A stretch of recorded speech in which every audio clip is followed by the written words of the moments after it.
नाजरीन असी अज पकाया है साग तो बेगम बिल्कुल शाम हो चुकी है। मैं काम ते आता लेट पहुंचा इन्होंने मेरे आवन तो पहलो साग कुतर लिया तो धो रही है कुड़ी ते ए बेगम जड़ी ने ए जी पका अपना मसाला कट रही है। मेथी साग विच पाउण वास्ते ए कट रही है ते ए हरियां मिर्चां कटियां पईयां ने ते ए साग जड़ा ना ए नलके ते बच्चियां धो रही ने ते अपनी अम्मी दे नाल मतलब हत्थ बढ़ाए कर रही ने मदद कर रही ने खाने पकाने दे विच ते ए साग गया जी नलके ते धो ते ये हुण जनाब पकाया जाएगा। हनेरा भी हो गया मैं तुहानूं ये वीडियो जी ना साग पकावन दी दिखावांगा। हाँ लो जी नाज़रीन साडा जिहड़ा साग है ना ये तैयार होकर थल्ले आ गया तो हुण लगे ने इनू मद्धण जी नाज़रीन। तो साडा जिहड़ा ना साग तैयार हो रहा है उत्ते चढ़ गया जी नाज़रीन। तो साग मद्धण डे ने आ गया है मदीद ते हो गया जनाब तैयार।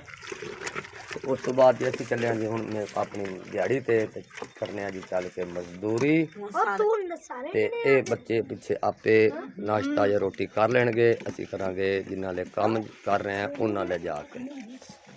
आए भाई साहब मैनू लमन आए ने हसन मार हसन साहब मैनू लमन आए ने असीं चले हैं मैनू जल्दी है। ये साग तैयार हो गया तो बच्चे पिछे आपे खा लें।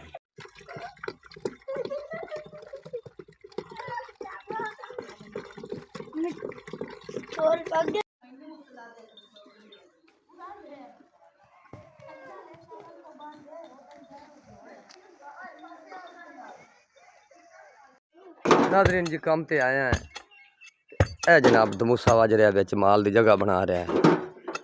ए बंदे काम कर रहे हैं जी मैं भी इन्हां दे नाल शामिल हाँ।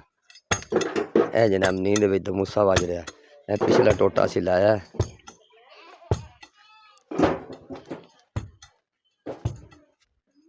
एक पिछला टोटा लाया जी ते इन शुरू है छोटे नूं ते तेगा ला के छड़ दिता है। तेगा ला के छड़ दिता है सुबह इनू मुकम्मल कर लिया है ते इस टोटे थल्ले जड़ा जिन शुरू है गया इस नूं ये बराबर करके ते एदा तेगा के भी ला के छड़ देवांगे तो सुबह पावांगे विच सरिया ते हुण असीं जिहड़ी जिथे दमूसा मार रहा है ना उत्थे जिहड़े रदेम देण ना 5 बजे तो पहले या 5 बजे तो बाद ताईं असीं ओ कर लैंदे मुकम्मल। ते ए साइड दा माहौल है जनाब के ए ना ए पट्ठे सरों दे साग गड्ढिया है ते पट्ठे भी चढ़ रहे हैं तो ये साग सारे तो पहलो अगे तरह साग है लोग अजे हुण मां गढ़ रहा है। कोई वड्डी सेम हैगी है जिहदे विच ना सरों भी सुट्टी हुई है तो साग कल मेरी बेगम इत्थों लैके गई सी ते इत्थे अज जिहड़ा साग पकाया ना अज दी वीडियो तुहानूं विखावांगे वो इत्थों लैके गए सी। तकरीबन असर का टाइम हो गया तो वीडियो करिए बंद तो फिर बनावांगे।